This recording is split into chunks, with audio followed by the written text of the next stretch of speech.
नमस्कार दोस्तों। आपके अपने YouTube चैनल वी लर्न में आपका बहुत बहुत स्वागत है दोस्तों आज हम मध्य प्रदेश की कलाएं एवं स्थापत्य कलाएं पढ़ेंगे, जो कि हमारे MPPSC प्री का जो सिलेबस है उस सिलेबस के अकॉर्डिंग हमारा थर्ड टॉपिक है मध्य प्रदेश की प्रमुख कलाएं एवं स्थापत्य कलाएं। तो दोस्तों आज हम इस लेक्चर में हम मध्य प्रदेश की कलाएं पढ़ेंगे, ठीक है। देन सेकंड लेक्चर में हम स्थापत्य कलाओं के बारे में चर्चा करेंगे। आइए देखिए, मध्य प्रदेश की कलाओं पर एक दृष्टि डाल लीजिए दोस्तों। विभिन्न शिल्प कलाओं में परंपरागत रूप से काम आने वाले लोगों की समाज में बहुत पहले से जातिगत पहचान बन गई थी, ठीक है। शिल्प कलाओं के क्षेत्र में जैसे मिट्टी से क्या बनाया जाता है, मिट्टी कौन यूज़ करता है, कुम्हार जो होता है, अगर घड़ा बनाना हो उसे, ठीक है, तो वो एक चक्का की जो जो चक्रा रहता है, ठीक है, उसकी सहायता से वह मिट्टी से अपने हाथों से वह उस घड़े का आकार बना लेता है, ठीक है। तो कुम्हार, ठीक है, लोहे से गुजार बनाने वाला लोहार, ठीक है। अगरिया जो जनजाति रहती है, ठीक है, वो लोहार का काम करती है, ठीक है। तांबे से काम करने वाले तानकार, लकड़ी का कार्य करने वाले सुतार, स्वर्ण का काम करने वाले सोनार, ठीक है। बांस, दर्जी, गढ़वा, छिपा, बुनकर आदि जनजातियां परंपरागत रूप से प्रतिष्ठित हुई, ठीक है। शिल्प कलाओं के क्षेत्र में आदिवासी मिट्टी, लकड़ी, लोहे, बांस, पत्तों आदि उपयोगी और कलात्मक वस्तुओं का सृजन परंपरा से करते आए हैं, ठीक है। ये आज से नहीं हो रहा दोस्तों, बहुत पहले से हो रहा है, ठीक है, बहुत प्राचीन समय से, ठीक है।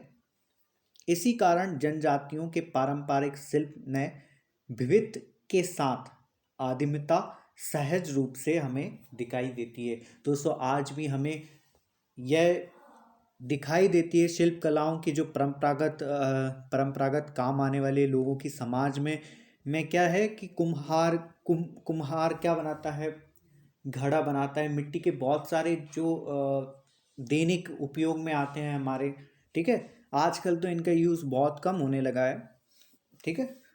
बाकी लोहे का जो भी सामान होता है, ठीक है, अधिकतर हम दैनिक कार्यों में इसका यूज़ करते हैं, ठीक है। मध्य प्रदेश के प्रमुख शिल्प कला, तो आज हम शिल्प कला के बारे में पढ़ेंगे। मिट्टी शिल्प सबसे पहले आती है मिट्टी शिल्प।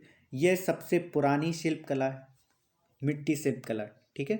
ये जो आप चित्र देख रहे होंगे, मिट्टी के खिलौने और मूर्तियां बनाने की परंपरा मध्य प्रदेश में काफ़ी समय से प्रचलित है।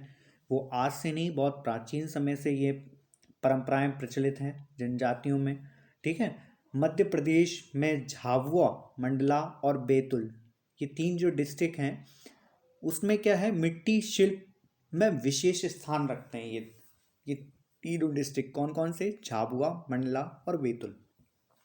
याद रखना दोस्तों, पीटी फैक्ट या नोट कर लीजिए, या आपको ये PDF अगर चाहिए हो तो मैं डिस्क्रिप्शन में टेलीग्राम का लिंक शेयर कर दूंगा, आप इसको ले सकते हैं, ठीक है दोस्तों। मिट्टी शिल्प है।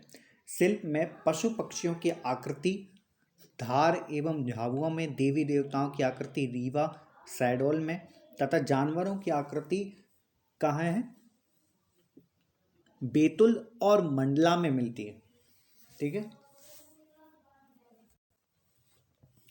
तो दोस्तों ये जो मिट्टी शिल्प में पशु पक्षियों की आकृतियां हैं, मिट्टी से जो बनाई जाती है, वो धार एवं झाबुआ डिस्ट्रिक्ट में बनाई जाती है।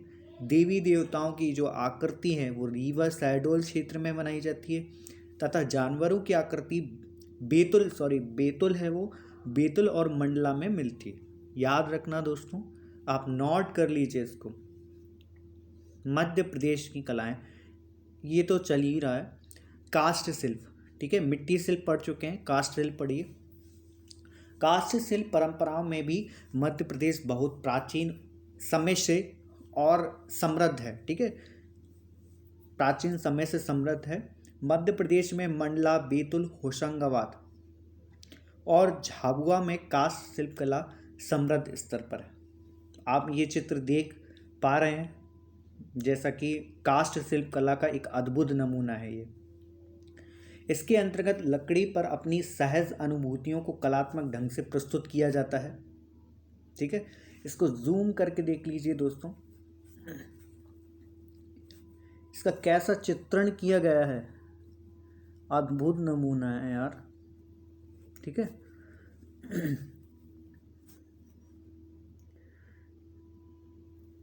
नेक्स्ट देखिए, मध्य प्रदेश के कोरकू जनजाति द्वारा निर्मित मृतक स्तंभ मांडो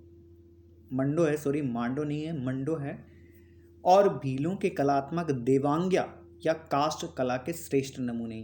ठीक है, ये दोस्तों आप नोट कर लीजिए, पीटी फैक्ट के थ्रू आ सकते हैं अपने एग्जाम में।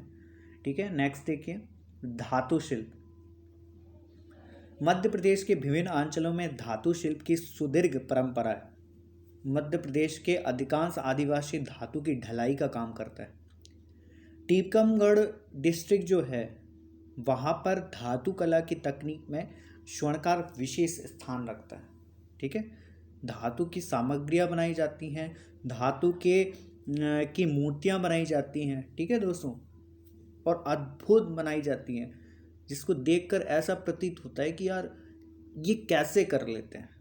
यही तो एक धातु शिल्प का दिखता है, अद्भुत नमूना दिखता है ना। देख लीजिए ये चित्र, देखिए आप इसको किस प्रकार से उन्होंने बनाया होगा।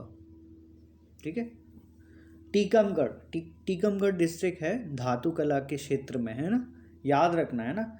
बैतूल के भरे व कलाकारों ने आज तक अपनी परंपराओं को अक्षुण्ण बना रखा है। ठीक है, नेक्स्ट देखिए, कंगी कला भी होती है। मध्य प्रदेश के जनजातियों में कंगियों का अलंकरण होता है। गोंदना, ठीक है, हाथों पर गोंदते हैं ना, चित्र गोंदते हैं या अपने नाम लिखवाते हैं। ठीक है, आजकल टैटू बनने लगे हैं। ठीक है, एवं भित्ति चित्रों को एक अभिप्राय के रूप में प्रतिष्ठित किया गया है। कंगी बनाने का श्रेय मुख्यतः बंजारा जाति को जाता है। दोस्तों बहुत ही इम्पॉर्टेंट है, आप याद करना और इसको नोट कर लेना। कंगी बनाने का श्रेय मुख्यतः बंजारा जाति को जाता है। मालवा में कंगी का निर्माण का कार्य कहाँ कहाँ होता है? मालवा में होता है, उज्जैन, रतलाम, नीमच, ये 3 जो शहर हैं, 3 जो ज़िले हैं, वहाँ पर कंगी निर्माण का कार्य किया जाता है। ठीक है, बाँस शिल्प। अब बाँस शिल्प देख लीजिए, बाँस शिल्प कला के अंतर्गत दांत से कलात्मक वस्तुओं का निर्माण किया जाता है। ठीक है, झाबुआ, मंडला में बाँस शिल्प के अनेक परंपरागत कलाकार हैं। ठीक है, झाबुआ और मंडला डिस्ट्रिक्ट में।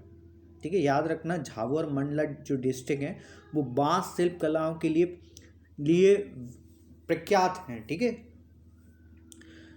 बाँस शिल्प कला से निर्मित वस्तुओं का उपयोग दैनिक कार्यों में भी किया जाता है।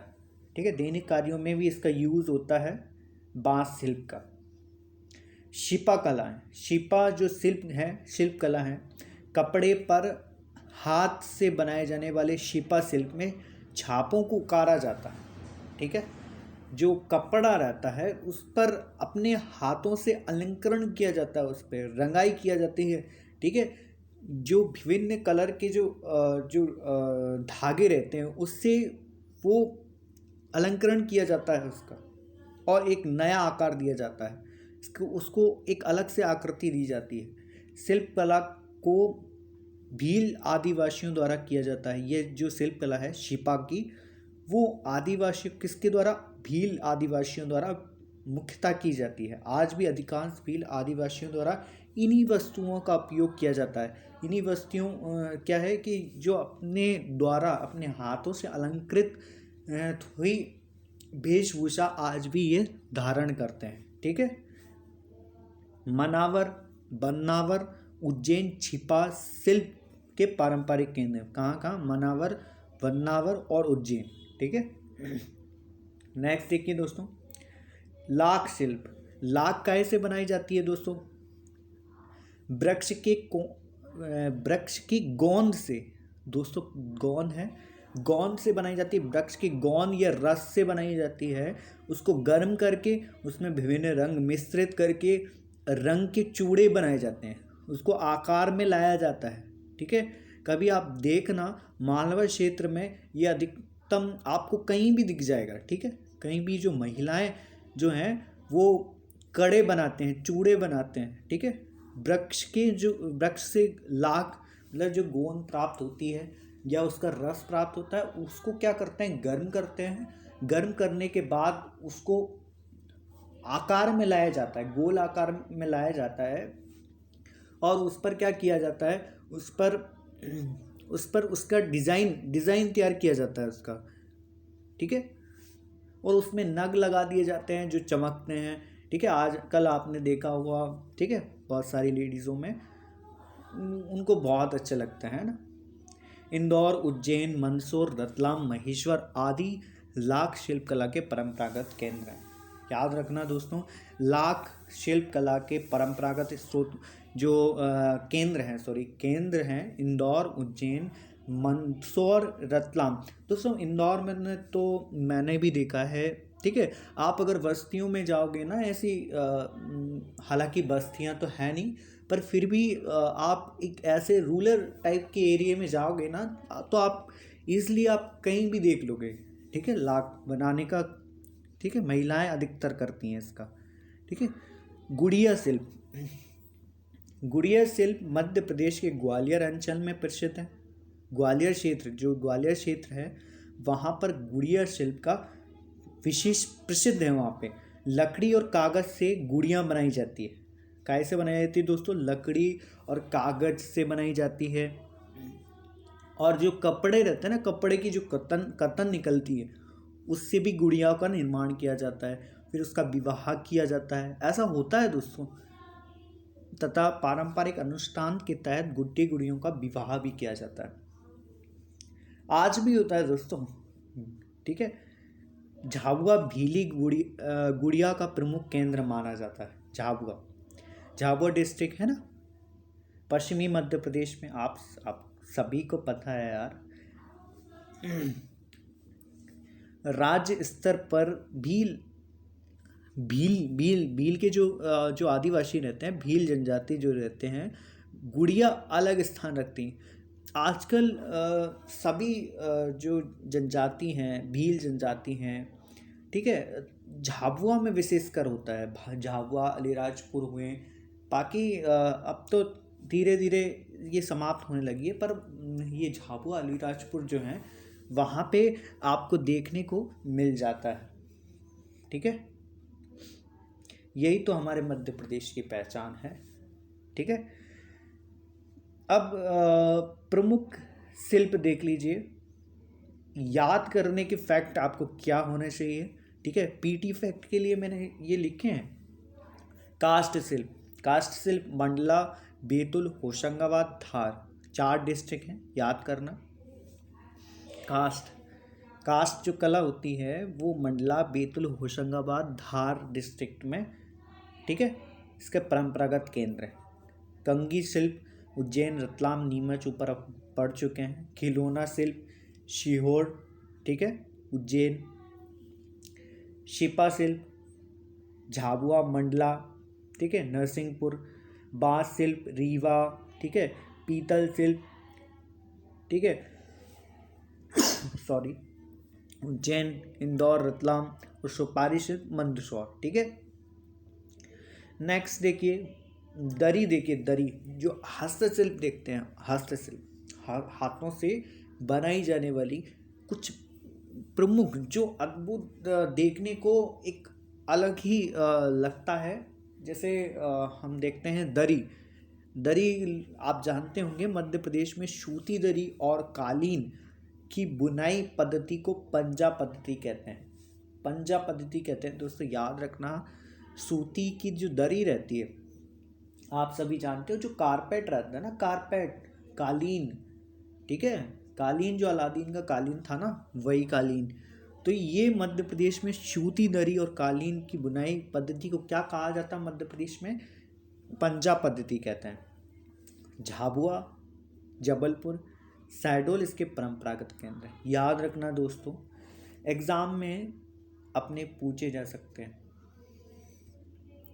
नेक्स्ट देखिए, गुड़िया। गुड़िया का निर्माण भोपाल, ग्वालियर, झाबुआ जिलों में होता है। कहाँ कहाँ होता है दोस्तों?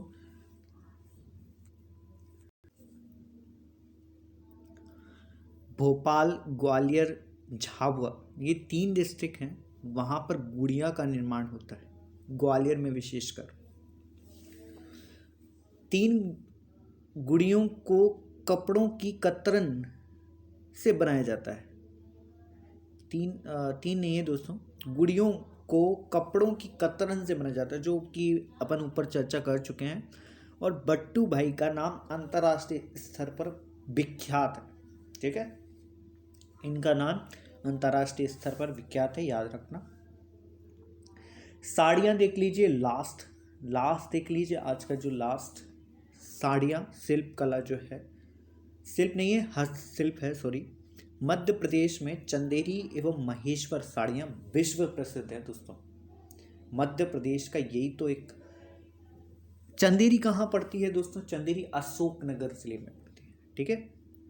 एवं महेश्वर तो आपने देखा होगा यार, मालवा क्षेत्र में महेश्वर बहुत ही अच्छी नगरी है दोस्तों।